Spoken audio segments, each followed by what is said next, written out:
આકાશવાણી ભુજ પ્રસ્તુત છે અખબારોની હેડલાઇન્સનો કાર્યક્રમ હેવર. નમસ્કાર, હું અર્ચના ચૌહાણ. કચ્છ મિત્ર દૈનિકના એક સમાચારનું મથાળું જણાવે છે, દિવ્યાંગ માનવીઓનું કલ્યાણ કરવું એ આપણું કર્તવ્ય. ભચાઉમાં નવજીવન વિકલાંગ સેવાશ્રય સંસ્થા દ્વારા આયોજિત સાધન વિતરણ કાર્યક્રમમાં સંબોધન કરતા રાજ્યપાલ આચાર્ય દેવવ્રત, સંસ્થા સૌરાષ્ટ્ર કચ્છના દિવ્યાંગજનો માટે વટવૃક્ષ બની. કચ્છ મિત્રના જ એક અન્ય સમાચાર, નાના ભાડિયાની નદી પર 4.80 કરોડના ખર્ચે પુલના કામનો ધમધમાટ. માંડવીના ધારાસભ્યના પ્રયાસોથી કાર્ય શરૂ. યાતાયાત સમસ્યા ઉકેલાશે.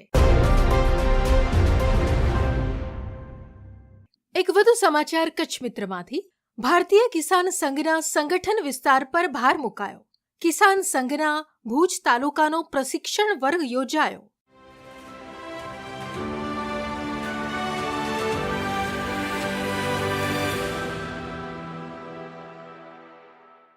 હું પરમ મકવાણા. દિવ્ય ભાસ્કરના ભુજ ફ્રન્ટ પેજ પર સમાચાર છે. હર્ષિલ અને ધરાલીમાં GPRથી શોધખોળ. તે મશીનનો પહેલો ઉપયોગ કચ્છમાં થયો હતો.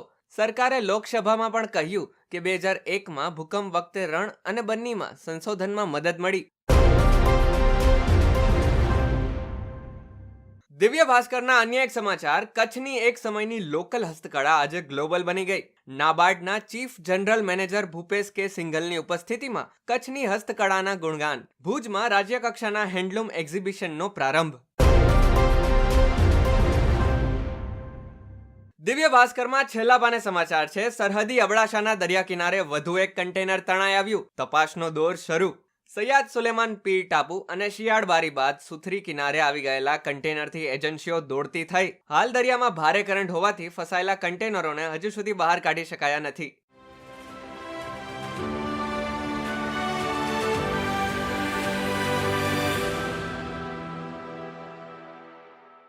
હું મનોજ સોની. ગુજરાત સમાચારની કચ્છ આવૃત્તિમાં સમાચાર છે કે કચ્છમાં ગ્રામ્ય કક્ષાએ સુમેળ.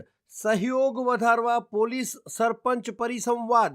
ગ્રામ્ય પોલીસિંગને વધુ અસરકારક મજબૂત બનાવવાનો ઉદ્દેશ્ય. અન્ય એક સમાચારમાં 15મી ઓગસ્ટના રાત્રે 12 વાગ્યા પછી ટોકન મળતા મત્સ્ય બંદર જખૌથી આ શનિવારે 500 બોટ એક સાથે દરિયો ખેડશે. કચ્છની 200 સહિત કેન્દ્ર શાસિત પ્રદેશ અને ગુજરાતના અન્ય જિલ્લાની 1400 જેટલી બોટો આવી પહોંચશે. વધુ એક સમાચારમાં જોઈએ તો ઓગસ્ટના 10 દિવસમાં સિઝનનો માત્ર 2% વરસાદ. અત્યાર સુધી દક્ષિણ ગુજરાતમાં સૌથી વધુ 40, પૂર્વ મધ્યમાં 21, ઉત્તર ગુજરાતમાં 19 ઇંચ વરસાદ.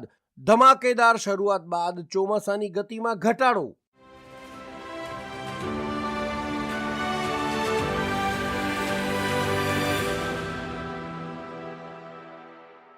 હું કિંજલ મકવાણા. સંદેશના અંદરના પાનાના સમાચાર છે, 1 લાખ માછલી નાખી છતાં હંમેશા તળાવનું પાણી લીલ સેવાળ ન થાય તે માટે માછલી પાછળ 1.25 લાખનો ખર્ચો કરાયો હતો. તળાવના પાણીમાં ગંદકી કે કોઈ કારણસર માછલીઓના મોત નીપજ્યા હોવાની આશંકા. સંદેશના બીજા સમાચાર છે, નખત્રાણા તાલુકાના ધરતીપુત્રોએ ડ્રેગન ફ્રૂટના ઉત્પાદનથી નોંધપાત્ર નફો મેળવ્યો.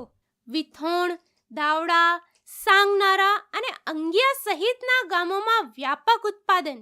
ખર્ચ વધુ પણ ઉત્પાદન અને નફો પણ સારો મળતા ખેડૂતો ખુશખુશાલ.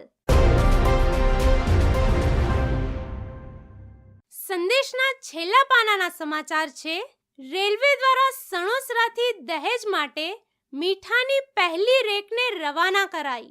અમદાવાદ મંડળમાં મુન્દ્રા, તુણા, ટેકરા તેમજ કંડલાનું યાતાયાતમાં 80%થી વધુ યોગદાન. 58 વેગનમાં 3851.2 ટન ઔદ્યોગિક મીઠું લોડ કરીને રવાના કરાયું. અખબારોની હેડલાઇન્સનો કાર્યક્રમ હેવર હેવર